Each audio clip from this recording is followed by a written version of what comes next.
Alright, QB64 support in Raster Master. So in previous versions, I did have the option to export using the quick basic formats, but they weren't really supporting the modern put image command using QB64 with the RGB and alpha transparency modes. So in this version and a few versions back, I added the ability to create the RGB and RGBA formats, and so they're listed right here. As well, we can export any res file, basically a huge text file with all your images combined. And so this is the format I'll be demonstrating here. If you use this format, it's for the current image, basically. So it'll only generate code for the image you're seeing. So let me just bring up QB64 here. This is not even the latest version, but if we take a look at the code here, so we create a new screen, 800 by 600 pixels, 32-bit support, so that means red, green, blue, and transparency modes. And so we include this file called planes.bas, and this is the code that was generated from Raster Master. If we go back here, if we do this, export, res text include, it will generate the file, and we can select the properties that we want to export as right here. So if we change this to QB64, we can select the various formats again. So RGB with fuchsia being the transparent colors, RGB with index 0 being the transparency color, and just RGB with no transparency at all. So let me just go back to QB64 and let's run this. So it does take a few seconds for QB64 to compile this, and it's just the way it is. QB64 takes a while to compile even the smallest programs. But if we look here, we can see the planes here in different sizes. So without any scaling, we can see that it looks roughly this size. So this is 32 by 32 pixels, and this plane a little bigger, and this plane without the transparency. So if we take a look at the code here, we can see what the comment here is the fuchsia color is transparent, and the actually I made a mistake here, but indexed. Sorry, here we go. Let me just remove this comment here because I don't think that's proper. So I think everything else looks fine. Anyway, so you see that we're able to access the images right away. They're all preloaded in their image buffer. So all we have to do is just include the planes.bas. And if we take a look at what's in the code here, we can see that a lot of the work has been done for us. So that's why it's so easy to display an image, because all this generated code. So if we wanted to access the image height and width, we could just simply use these variables right here, image1.width, and it would give us 32.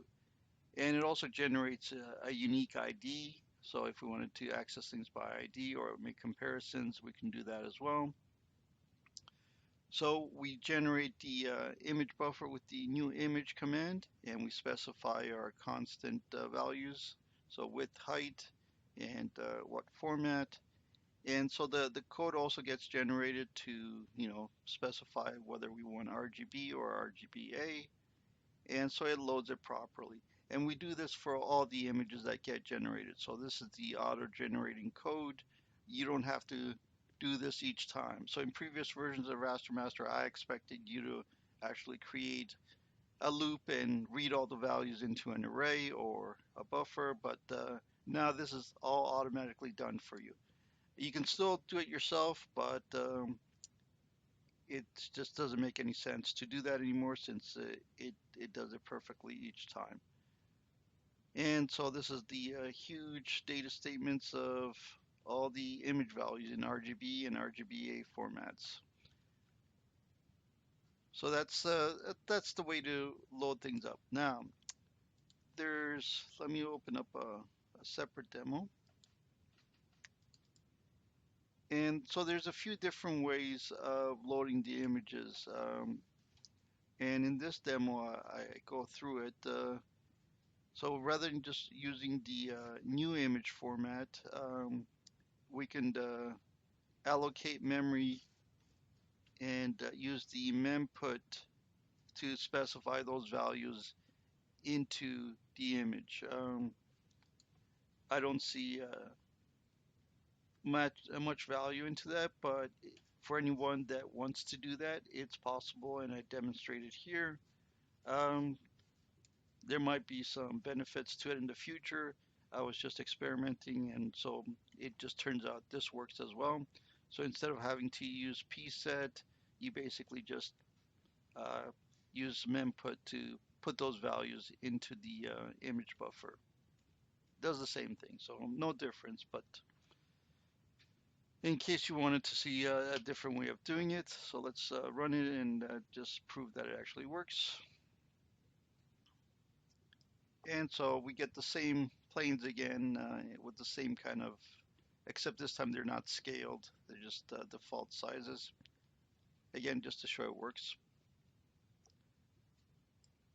So let's go back to the things we can change. So at any point, if you want it to be a different name, let's say you wanted to just say plane one,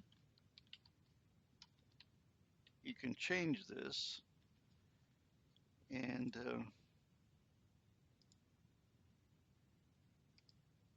and then the generated code, instead of saying image one, will say plane one. So that's a quick way of managing the properties of your image without having to constantly modify everything in the source code. And again, all you have to do is just insert the included file. So if we go back to the first demo, all you have to do is just include the planes.bas or whatever file you generated. So I think that it kind of shows you, the different options. Also, if you were using pre-made art that comes in sprite sheets, this is an easy way of importing those images and specifying properties. So let's take a look at how that works. So you can easily take images from existing PNG sprite files, and again, all you have to do is just right-click and select your format. And that's how easy it is just to keep adding new images. You can always edit these. So here we have it's showing 16 colors, but we can easily change the palette to 256, and that gives us more colors to work with. Unfortunately, I just ruined the palette because I changed it to the default colors, but we could easily re-import that. Anyway, so that's it for now. So again, latest version supports true QB64 put image format.